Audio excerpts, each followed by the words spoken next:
అన్నయ్య అన్నయ్య రే గదిలో ఉండడం చూడమంటే బయటకు వచ్చి అన్నయ్య అన్నయ్య అంటావేంట్రా? గదిలో అన్నయ్య లేడు కదా నాన్న.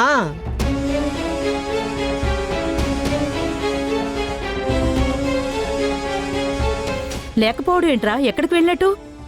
అక్షిత, మా అన్నయ్య ఎక్కడా? ఇది మరీ బాగుంది.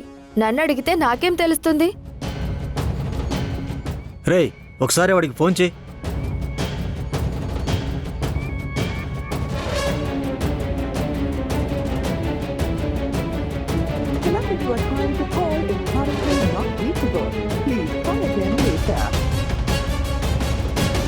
స్విచ్ ఆఫ్ వస్తుంది నాన్న.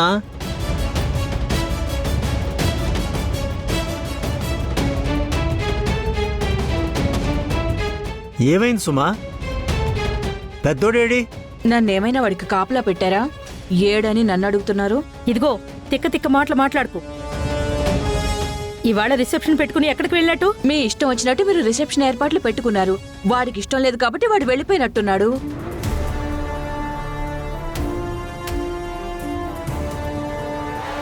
ఇదిగో బాబు, మీ డెకరేషన్ ఆపండి. ఇక్కడ రిసెప్షన్ ఏం జరగటం లేదు. మీరాపండి.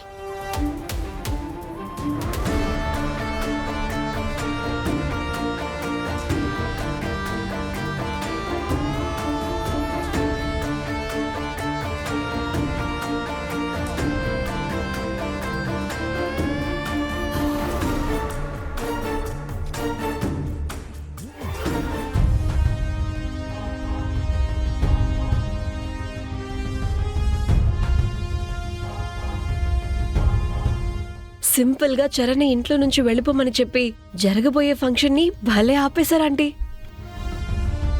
ఇంతకీ బావగారు ఎక్కడ aunty?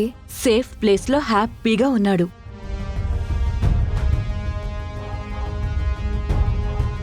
Charan phone switch off అన్నారు కదా. ఆల్టర్నేట్ నెంబర్ నా దగ్గర ఉంది కదా.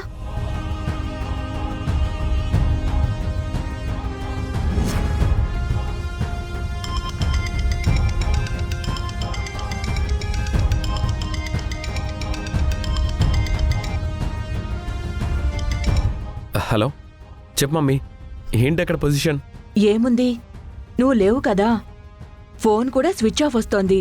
ఏం చేయాలో అర్థం కాక ఫంక్షన్ ఆపేయడానికి డిసైడ్ అయ్యారు. నానమ్మ ఒప్పుకుందా? ఎవరికోసం ఒప్పుకుంటారు బావగారు? మీరు లేకుండా రిసెప్షన్ ఏంటి? ఎవరు చేస్తారు? ఎవరితో చేస్తారు? చరణ్, నువ్వు మాత్రం ఆంటీ చెప్పే వరకు అసలు ఇక్కడికి రాకు. నేనెందుకు వస్తాను? ఓకే నాన్న, అక్కడే ఉండు. ఇక్కడ సంగతి నేను చూసుకుంటాను. సరే.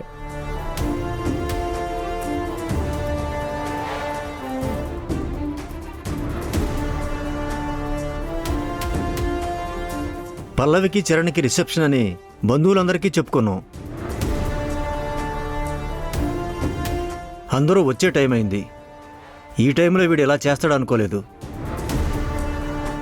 బామ్మగారు, రిసెప్షన్ క్యాన్సిల్ అయిందని చుట్టాలకు కబుర్ చేయండి. వాళ్ళు ఇక్కడి వరకు వచ్చిన తర్వాత ఆ మాట చెప్పడం ఎందుకు? అదే మంచిది. అందుకే అంటారు, పిల్లల ఇష్టాయిష్టాలు తెలుసుకుని దేనికైనా ఏర్పాట్లు చేస్తే బాగుంటుంది అని.